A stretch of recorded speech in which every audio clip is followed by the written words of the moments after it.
आज बात करेंगे स्पेशल एजुकेशन विशेष शिक्षा के अंदर एमसी की जो महत्वपूर्ण प्रश्न होती है उसका है पार्ट नंबर 2।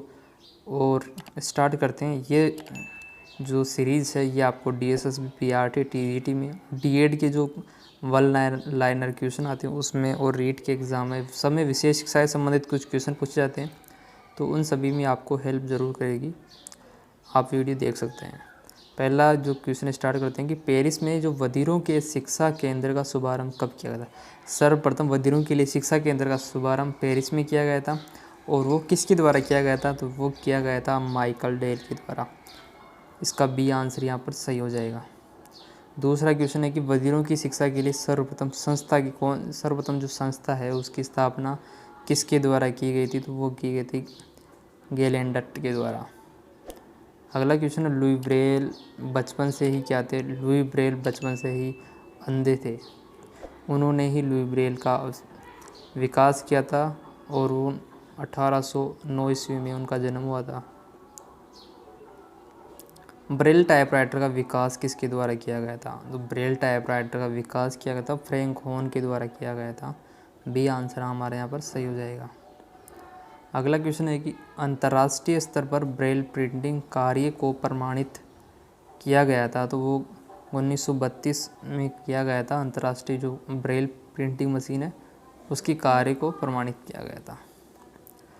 जो फ्रांसीसी चिकित्सक के प्रयास से 1800 में मानसिक मंद बच्चों के लिए व्यवस्थित शिक्षा का शुभारंभ किया गया था, तो वो चिकित्सक कौन थे जिनके द्वारा मानसिक मंद बच्चों के लिए व्यवस्थित शिक्षा का शुभारंभ किया गया था, तो उनका नाम था मार्क इटार्ड।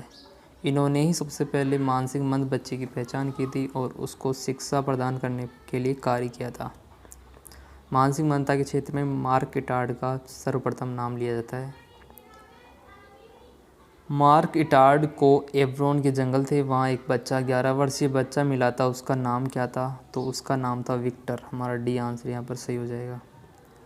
मार्क इटार्ड द्वारा लिखी गई पुस्तक क्या थी, तो मार्क इटार्ड ने क्या किया था, एवरोन के जंगल में एक बच्चा मिला था, जंगली बच्चा, तो उसके ऊपर एक किताब लिखी थी। उसका किताब का नाम था द वाइल्ड बॉय ऑफ एवरोन। हमारा बी आंसर यहाँ पर सही हो जाएगा। क्या नाम था, द वाइल्ड बॉय ऑफ एवरोन।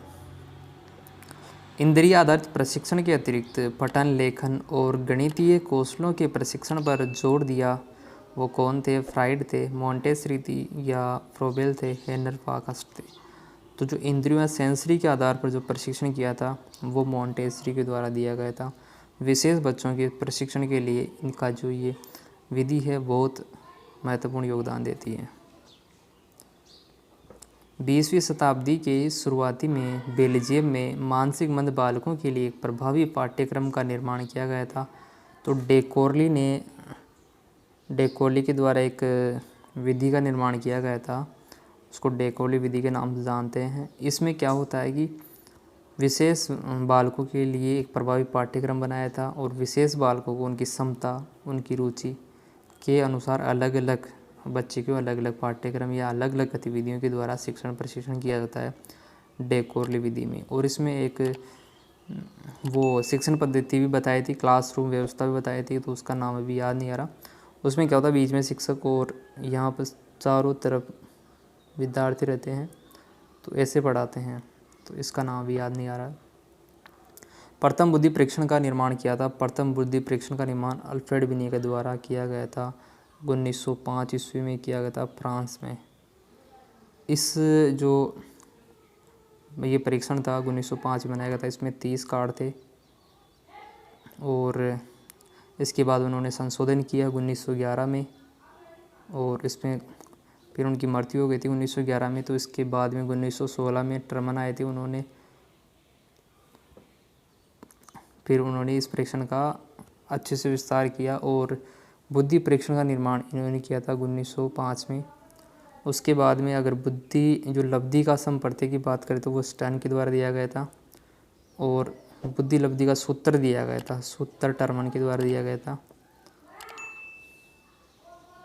तो ये हमें याद रखना है, टर्मन ने 1916 में सूत्र दिया था।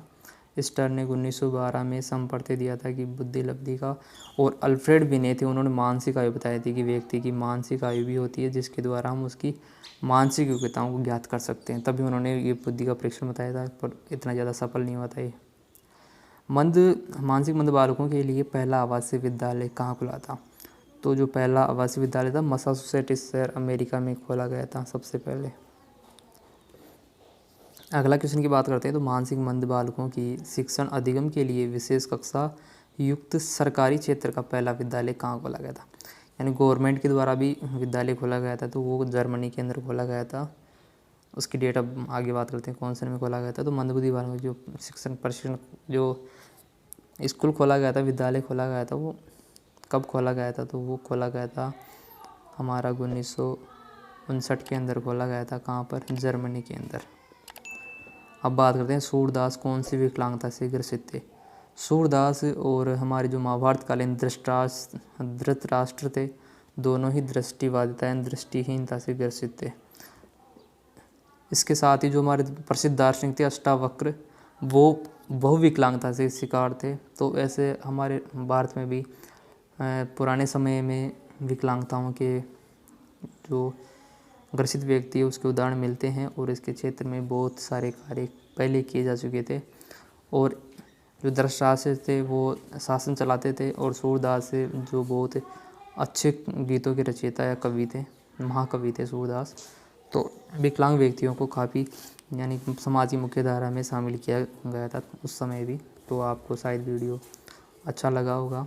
अच्छा लगा तो लाइक कर देना, ना लगा तो डिसलाइक कर देना। वीडियो पूरा देखने के लिए आपका बहुत बहुत धन्यवाद।